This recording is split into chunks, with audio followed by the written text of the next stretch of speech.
20% smaller than USS super aircraft carriers and conventionally powered rather than nuclear power। तो कहने का मतलब ये कि न्यूक्लियर पावर नहीं है, ये न्यूक्लियर रिएक्टर्स इसमें इतने ज्यादा काम नहीं करते, थोड़े बहुत शायद करते हो बट उस तरह सुपीरियरिटी नहीं है। लेकिन और ये अमेरिका के जो सबसे बेहतरीन एयरक्राफ्ट कैरियर्स हैं लाइक यूएसएस जेराल्ड फोर्ड, जो कि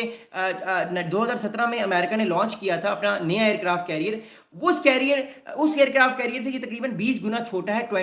20% छोटा है, but still it is being very very powerful. इस मेरा अपना एनालिसिस ये कि इसके अंदर एक टाइम पे तकरीबन 3,000 से 3,500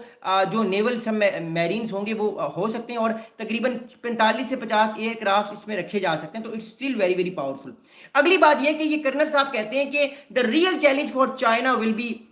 crewing its aircraft carriers as the People Liberation Army Navy will need to divide veterans crew members between the 3 aircraft carriers Fujian, Loing and Shandong। तो कर्नल साहब ये कह रहे हैं, कर्नल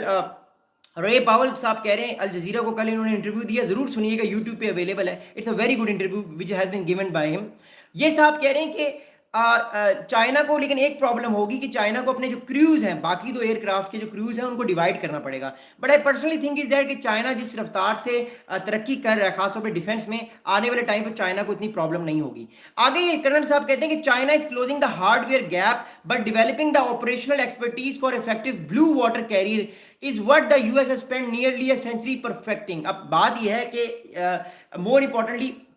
ये साहब इस बात को मान रहे हैं, अमेरिका भी ये मान रहा है कि चाइना अमेरिका के साथ जो 20 साल पहले 18 साल के गैप में था मिलिट्री, अब वो गैप कम हो गया, 2 या 3 साल का हो गया, विच शोज कि चाइना आहिस्ता सा अपने आप को ताकतवर करेगा, स्ट्रॉन्ग करेगा, और साउथ चाइना सी में या इंडियन या पैसिफिक ओशन में और ज़्यादा अपनी पावर प्रोजेक्शन को बढ़ाएगा, जिसे ऑस्ट्रेलिया पे,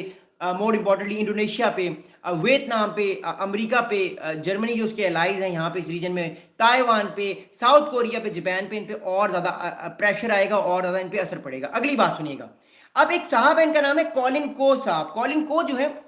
ही is a senior fellow at the Rajaratnam school of international studies in Singapore. Singapore में एक इंटरनेशनल स्कूल है, इसका नाम है एस राजंतराम स्कूल। ये इंटरनेशनल रिलेशंस का एक स्कूल है, यहाँ पे ये इंटरनेशनल रिलेशंस के फेलोशिप जो है वो आप कह सकते हैं एसोसिएट प्रोफेसर हैं, इनका नाम है कॉलिन को साहब। कॉलिन को साहब के कह रहे हैं कि that he felt that fusion transit through the sensitive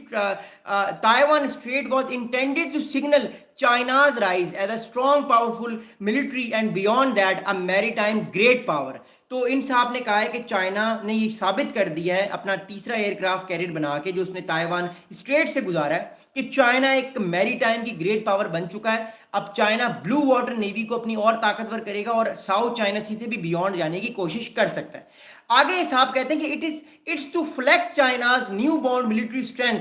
and send a verbal sign to potential adversaries. यानी चाइना, एक साहब कह रहे हैं कि चाइना जो है वो आने वाले टाइम पे अपने एडवर्सरीज को, अपने जो एनिमीज हैं या जो उसके दुश्मन हैं, उनको एक सख्त मैसेज दे सकता है। अब ताइवान की तरफ से क्या मैसेज है, क्योंकि देखिए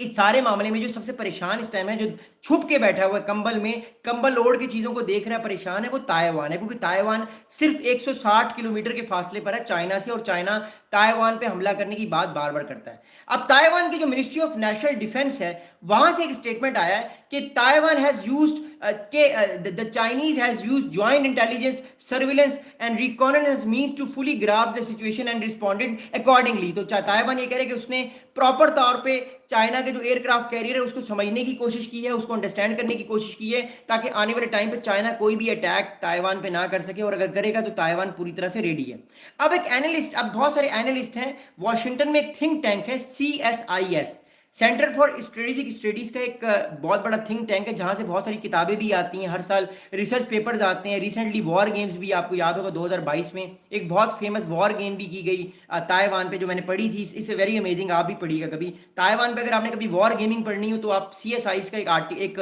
रिपोर्ट है 600-700 पेजेस की, वो जरूर पढ़िएगा। अच्छा एनीवेज, अब वॉशिंगटन बेस्ड ये थिंक टैंक्स है, इसके बहुत सारे डिफेंस एनालिस्ट हैं जो अमेरिका में बैठे हुए हैं, वो सब ये कह रहे हैं कि the Fujian aircraft carrier is expected to feature more advance take off systems allowing the Chinese Air Force to deploy jets carrying larger payloads and more fuels। So it shows कि चाइना जो है आने वाले time पे वो अपने जो ये चाइना का जो